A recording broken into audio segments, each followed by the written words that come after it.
L'homme venait de monter dans la voiture de sa femme, quand il sentit que quelque chose n'allait pas. Une étrange odeur de poisson flottait dans l'air. Il tourna la tête, et aperçut une trace de rouge à lèvres sur le cou de sa femme. Il comprit immédiatement que sa femme voyait quelqu'un d'autre. Cet an d'amour venait de voler en éclats, mais l'homme ne fit aucune scène. Il s'avérait que la femme était PDG d'un empire milliardaire, tandis que lui était au chômage. L'immense fossé entre leurs statuts sociaux lui donnait un profond sentiment d'infériorité. Il savait bien que même une violente dispute ne sauverait pas leur amour. Il annula calmement tous les documents à son nom, et réserva un billet d'avion pour la semaine suivante. Cette fois, il avait décidé de partir. À cet instant, l'homme ignorait encore que son départ plongerait la PDG dans un désespoir sans fin. Après avoir réglé les formalités, l'homme sortit. Il vit une interview de la PDG diffusée sur un écran de l'immeuble d'en face. La PDG déclarait avec passion au présentateur son amour pour son mari. Elle aimait son mari plus que Dieu lui-même, et elle se vantait fièrement d'avoir fabriqué des alliances assorties de ses propres mains pour son mari. Mais l'homme trouvait cela parfaitement ironique. L'amant de la PDG s'appelait Smith. Il ignorait comment Smith avait obtenu son numéro. Smith lui envoyait souvent des messages pour se vanter. La PDG ne lui avait pas seulement fait une bague,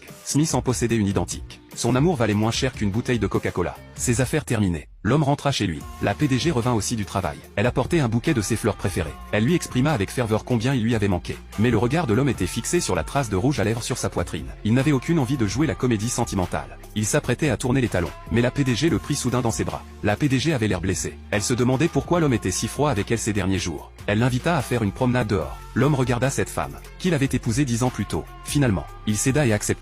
L'homme venait de monter dans la voiture de sa femme, quand il sentit que quelque chose n'allait pas. Une étrange odeur de poisson flottait dans l'air. Il tourna la tête, et aperçut une trace de rouge à lèvres sur le cou de sa femme. Il comprit immédiatement que sa femme voyait quelqu'un d'autre. Cet an d'amour venait de voler en éclats, mais l'homme ne fit aucune scène. Il s'avérait que la femme était PDG d'un empire milliardaire, tandis que lui était au chômage. L'immense fossé entre leurs statuts sociaux lui donnait un profond sentiment d'infériorité. Il savait bien que même une violente dispute ne sauverait pas leur amour. Il annula calmement tous les documents à son nom, et réserva un billet d'avion pour la semaine suivante. Cette fois, il avait décidé de partir. À cet instant, l'homme ignorait encore que son départ plongerait la PDG dans un désespoir sans fin. Après avoir réglé les formalités, l'homme sortit. Il vit une interview de la PDG diffusée sur un écran de l'immeuble d'en face. La PDG déclarait avec passion au présentateur son amour pour son mari. Elle aimait son mari plus que Dieu lui-même, et elle se vantait fièrement d'avoir fabriqué des alliances assorties de ses propres mains pour son mari. Mais l'homme trouvait cela parfaitement ironique. L'amant de la PDG s'appelait Smith. Il ignorait comment Smith avait obtenu son numéro. Smith lui envoyait souvent des messages pour se vanter. La PDG ne lui avait pas seulement fait une bague,